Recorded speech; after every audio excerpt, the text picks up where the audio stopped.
Pemanasan suhu melanda sejumlah wilayah di dunia. Organisasi Meteorologi Dunia atau Metana meningkat hingga ke rekor tertinggi. Guterres mengutip data yang dikeluarkan oleh Organisasi Meteorologi Dunia dan Layanan Perubahan Iklim Copernicus Komisi Eropa yang mengatakan bahwa pemanasan global tegas disebabkan oleh aktivitas manusia. Pemanasan global adalah proses kenaikan rata-rata suhu atmosfer, lautan, dan daratan.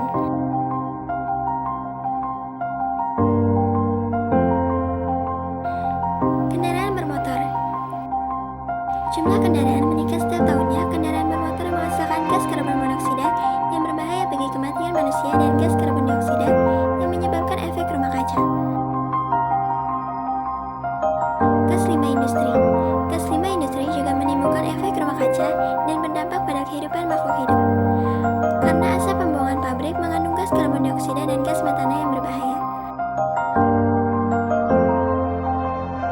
Penggunaan CFC yang tidak terkendali. CFC adalah bahan kimia yang digunakan dalam berbagai peralatan rumah tangga, misalnya lemari es dan AC. Hal ini dapat menyebabkan pemanasan global karena CFC berperan dalam efek rumah kaca. Kebakaran hutan dan pembakaran liar. Pohon merupakan salah satu penghasil oksigen terbesar di dunia. Ketika pohon fotosintesis mengambil CO2 dari udara karena pembakaran hutan secara ilegal, banyak pohon yang terbakar sehingga kadar CO2 di udara tetap banyak. Gas metana. Gas metana yang dihasilkan oleh mikroba di rawa dan juga dari kotoran ternak seperti sapi, kambing, dan babi dapat menimbulkan efek rumah kaca yang berujung pada pemanasan global. Efek rumah kaca. Penyebab terjadinya efek rumah kaca ialah akibat dari pengaruh panas yang dipantulkan ke dalam bumi dan terperangkap oleh gas-gas yang berada di lapisan atas atmosfer, sehingga berhenti dan tidak dapat diteruskan kembali keluar angkasa. Karena itu, panas sinar matahari terperangkap di dalam bumi, dan pada akhirnya suhu bumi semakin panas. Pertama, naiknya permukaan air laut. Hal ini disebabkan oleh mencairannya es di kutub utara akibat meningkatnya suhu panas. Yang kedua, banjir. Meningkatnya permukaan air laut mengakibatkan naiknya garis pantai dan permukaan tanah tertutup air menyebabkan banjir. Yang ketiga, cuaca dan iklim menjadi tidak teratur. Misalnya, musim kemarau berkepanjangan, musim hujan terus-menerus, dan badai salju semakin ekstrim.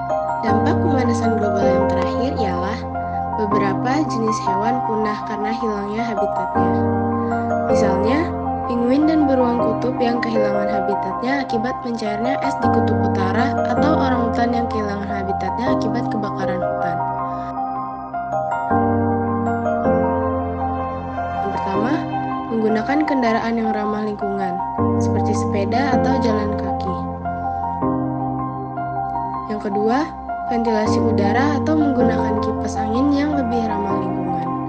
Terakhir, terapkan 3R, reduce, reuse, recycle dalam kehidupan sehari-hari.